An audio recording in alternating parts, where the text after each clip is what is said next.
Action. Action. Yeah. Okay. Lights, camera.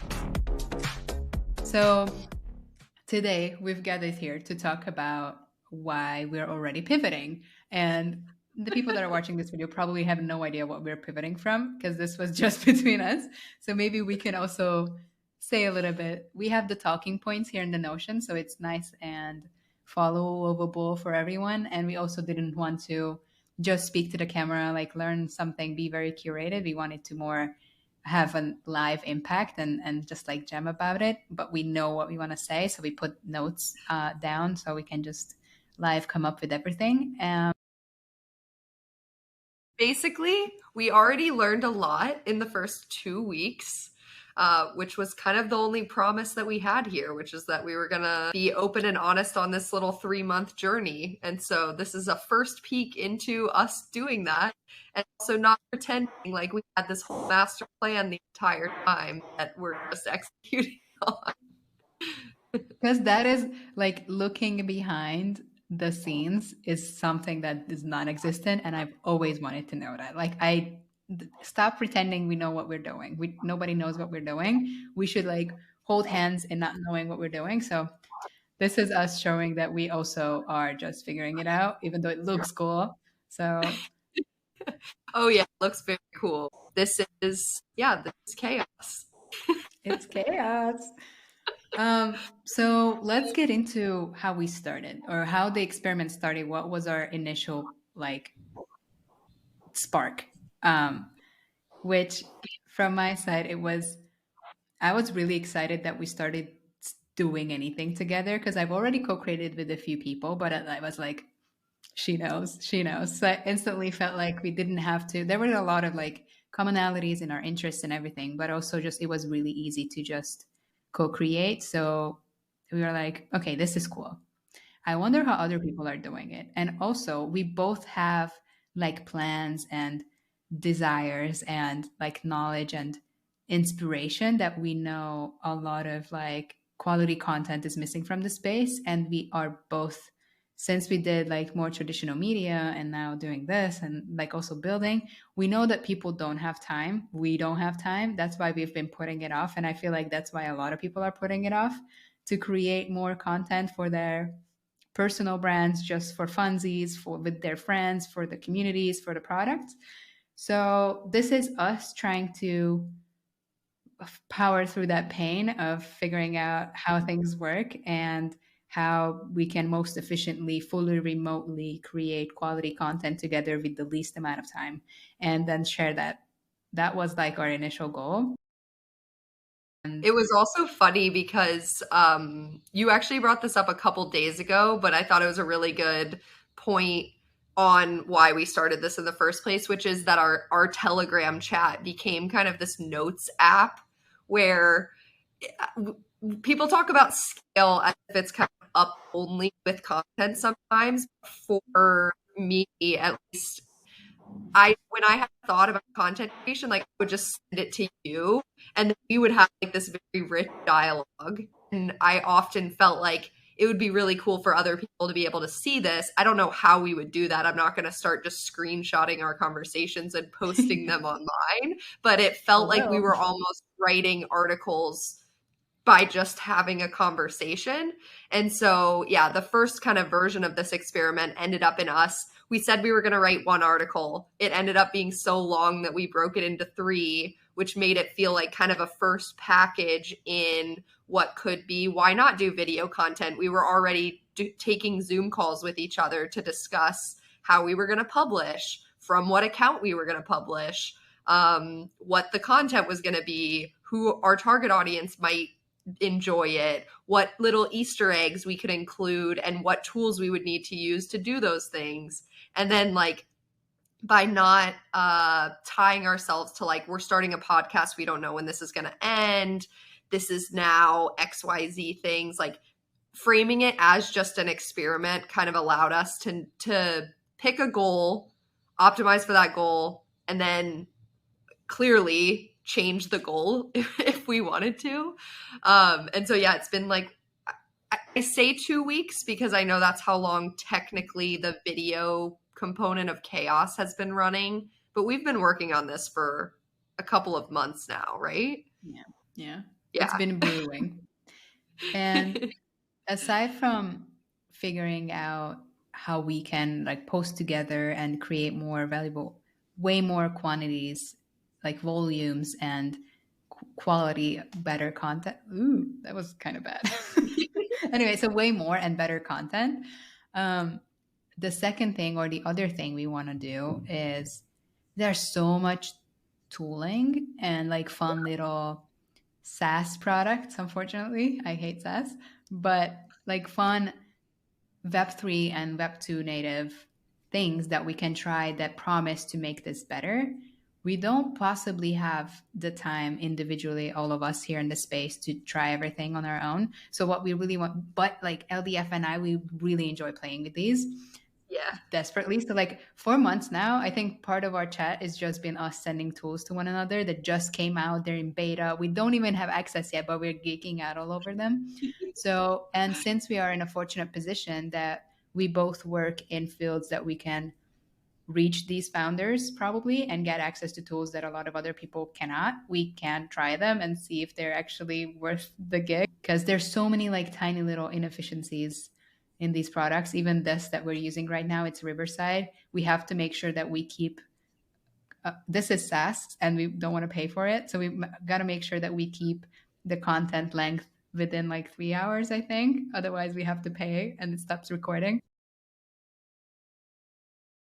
And to your point, we figure that the best way to actually have an objective view of which of these tools were working for us, we needed to have like a vehicle to use the tools, right? Like I can play around with Riverside by just poking around, but if I don't have a goal of producing video and trying to figure out, does it hook up to the type of camera that I have, can I share my screen, how long do I have to record, like so much of that personalization we talk about in Web3 all the time, like modularity and like does this work with this and what's the full stack for a creator, but like you don't know unless you're trying to do a thing with the tool itself and not just speculating on like a person might want to do X.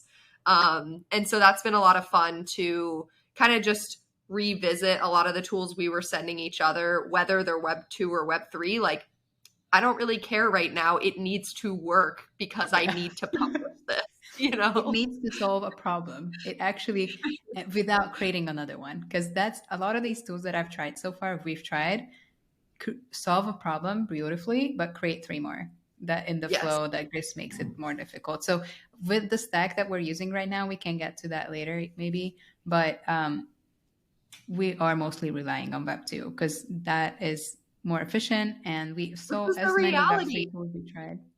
Yeah. Web3 tools need to, like people building in Web3 need to understand what Web2 is already good at and stop trying to do those same things worse, right? Like Yeah. you and I might opt for a Web3 native solution because of principle, but most content creators, the ones who are actually out here making the videos using the tools, are not going to deal with a broken product. And so, Yeah. where we can find, which we did, which is, I think, the context of this conversation about why we pivoted, we almost went too far the other way, which was like, we knew that the two of us could communicate in a way that could probably reach Web 2 content creator, marketer type people. And we could use the platforms like TikTok and YouTube and some others to get a little bit more reach. But we don't want to necessarily. We want to use Web3 native tools, but I'd rather find those spots that Web 2 could never, right? Like break those products in a way that we can build something that could not have been possible before. Knowing that some of the bases are already covered. Because if you try to build everything, it's just going to take us way too long to replace what already exists and then build cool stuff in addition to it. Absolutely. And it's just a lot of frustration to that. So Yeah. as you're saying, we had this whole great plan based on our the goals that we set that we want to do and our capabilities that we already have media experience. We were like, yes, we know the perfect plan, like how this should go, which type of content, when does it need to be created, and which distribution channels does it have to go through.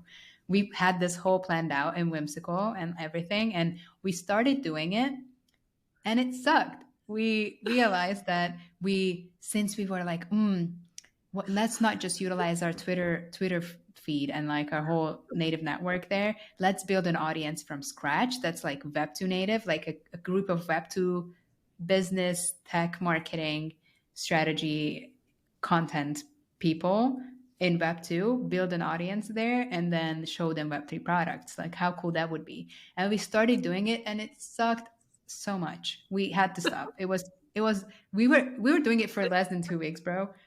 We burned out already. Like it was so terrible. And You since should pull up the plan. It was like post 2 to 3 like TikToks a day, like cross post them on YouTube Shorts. Like it was as if we were full-time content creators trying to build an audience from zero on multiple platforms at the same time. Wait, I think I have the process here. Our Whimsical is integrated here. But I think I changed the thing. I I think was gonna since say then. it's kind of the same still, but Yeah. we're so ambitious because, like you said, there's this playbook now with these existing platforms. And the other part of that was at the same time, we were getting really good feedback from the people who know us and are actually very supportive in Web3 of knowing that we need more content. And so it almost felt like we were abandoning those people to try and go teach a whole net new audience to show them products that we know are not actually ready, right? Like if we just got into a beta for a Web3 product, there's only so much that we can show someone without them being able to use it rather than us giving feedback to the product to get it to a place that it would actually be useful for people that are doing what we're kind of doing a little bit and or like the plan that we originally had that was just we were very burnt out. Yeah, we were very ambitious, and then we were like, so we also have like full-time jobs right now. Like it's not like we're building full-time in Web3 and also exist as humans in the world. And so like this already in 2 weeks, even though we had like a really efficient, like biggest reach plan ever, it's so much time. So like, yeah, no wonder that and like money, like we said, there's like you have to like pay for tools. We both have like nice laptops and like gimbal situations and iPhone cameras and like it's a lot. And so even if someone had the time, it takes time, it takes money, it takes knowledge, it takes understanding of multiple ecosystems. This is not like a scalable way for people to be onboarded into Web3. No. So we just realized it's okay. This is not a failure. We got to be flexible. This is not a place for rigidity to go.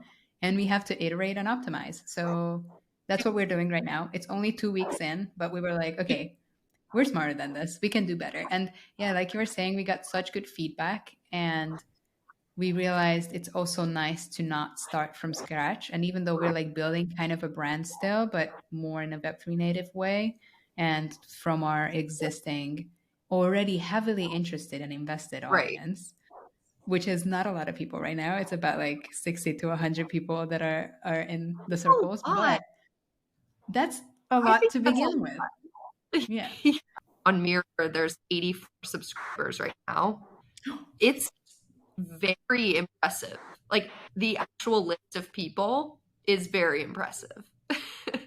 Or like people that I care about. That's so cool. That's so cool.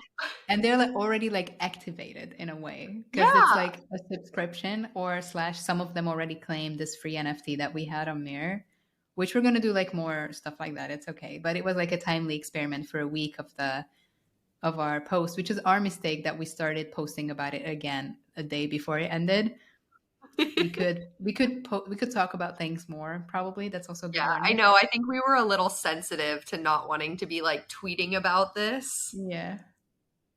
but So yeah, we're and trying to get over that too. yeah, we got to be more confident in like what we're doing, and like people want to know about it because a lot of them do, but the ones that don't, they just scroll past us. It's fine. That's fine. We should be more vocal. So we in this past 2 weeks we also did kind of track ourselves of roughly how much time we spent on each different platform that we use. We were so fragmented, and not just with the audience There building, but were like 10 platforms. yeah, which we still That's haven't reduced. I think we're still going to use most of them still, but from like I at know. least different mindsets and strategies. Yeah. So yeah. Oh, wait. On that note, one of the other pivots that we made literally right before recording this was we knew that there were kind of different layers of content that we wanted to create, one of which being kind of these live streams of again, we're taking calls anyway, so we can't realistically within a week be taking calls, then making videos, then editing videos, then making articles out of it, then posting it on a bunch of platforms, or at least like we're trying to make that more streamlined because a lot of the work kind of is overlapping or can be added on. And so we wrote kind of like scripts for this video. And then we were like, wait, what are we going to do? Read it? Yeah. Like, and at that point, we basically wrote an article. And so Yeah. instead of doing that, we decided to kind of do a hybrid where clearly right now in real time we're reading the notes that we took. We're able to edit this down probably into a shorter version of it if we want to.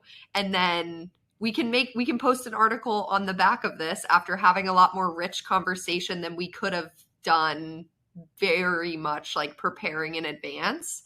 Yeah. So that was another pivot.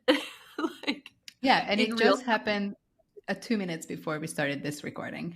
Um, and yeah, that's about it. So we're just gonna stop this and then record another one Yep. about a different topic. So we have things to share and things to talk about.